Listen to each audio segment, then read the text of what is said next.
In today's video, we're going to talk about online reviews. Online reviews can be helpful when selecting a business or a service.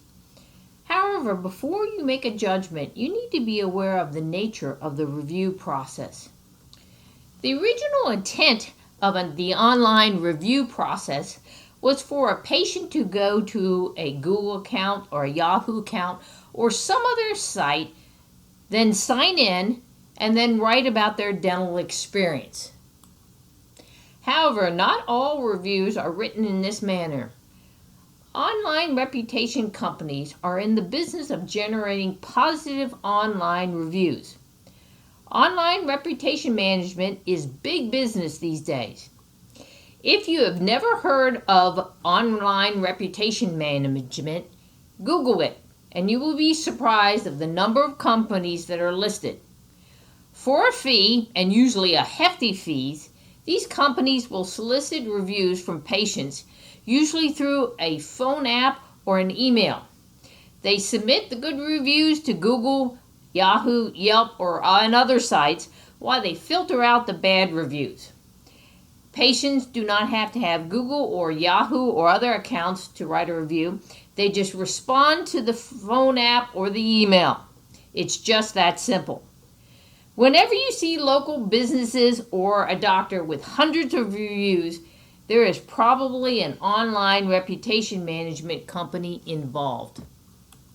There will always be positive reviews submitted by satisfied patients. These patients sincerely appreciate their doctor's services and want to refer them to potential new patients. On the other hand, some offices offer contests and prizes for anyone who puts a positive review of the office online. This may or may not reflect the patient's actual experience. They may just want to write a review in order to have the prize or be part of the contest that is involved in that office. Let's talk about negative reviews. No one likes to have a negative review of their business, but the reality is that people are far more likely to take the time to write a negative review than a positive one. Some people just like to retaliate when they are unhappy with a particular service. The complaint may or may not be legitimate. When reading a negative review, ask yourself, does the complaint seem reasonable? If not, then the review is probably not a valid assessment of the quality of the office.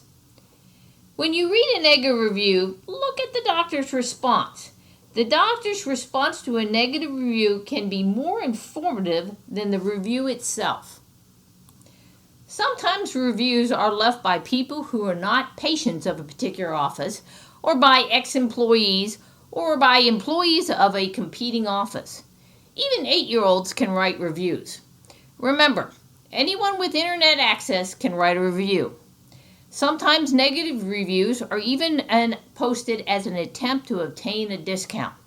The patient writes a review, then offers to remove the negative review for a reduction in the dental fee.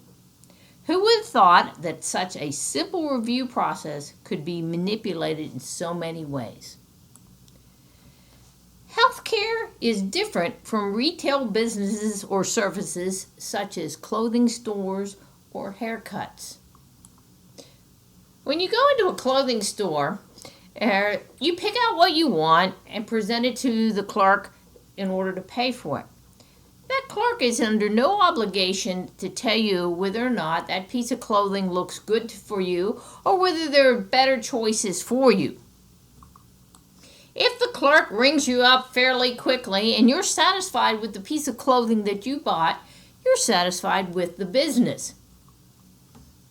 Healthcare is different in that being a good doctor sometimes means having a difficult conversation with patients. Not all teeth can be saved. Not everyone is an ideal candidate for Invisalign. Sometimes you need to brush and floss more, eat less sugar. Sometimes treatment lasts longer than anticipated. Patients on the receiving end of these discussions may not feel satisfied or that they've received good customer service.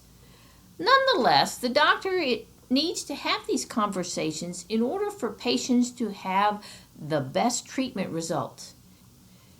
Negative reviews are sometimes written by patients who've been told what they need to know, but not necessarily what they want to hear. In these instances, the doctor is penalized for doing a good job. In summary, you can get the most out of online reviews by reading them and then by making the decision for yourself of whether or not they actually reflect the quality of the doctor.